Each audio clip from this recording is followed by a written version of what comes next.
বলি। দেখুন, এই যে পহেলা বৈশাখ মাত্র 35 বছর আগে এটা চালু হয়েছে ঢাকা ইউনিভার্সিটিতে। কয় বছর আগে? এই মাত্র 3 যুগ আগে চালু হওয়া জিনিসটা কিভাবে 1000 বছর ঐতিহ্য হলো? আরে ভাই, বাংলা সনের বয়সই তো 1000 বছর হয় নাই। আমরা বাংলাদেশের মানুষ, বিশেষ করে মুসলমানরা অত্যন্ত শান্তিপ্রিয়। এখানে হিন্দু মুসলমান সব ধর্মের মানুষ মিলেমিশে শান্তিপূর্ণভাবে বসবাস করে।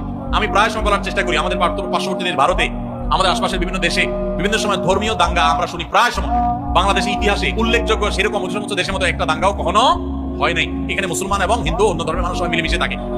এরপরেও মুসলমানদের উপরে নানাভাবে হিন্দু ধর্মের বিভিন্ন কালচার কৃষ্টিকে চাপিয়ে দেওয়া হয়, কখনো বাঙালিয়ানার নামে, কখনো একটা ডাহা মিথ্যা হাস্যকর কথা 1000 বছরের ঐতিহ্যের নামে।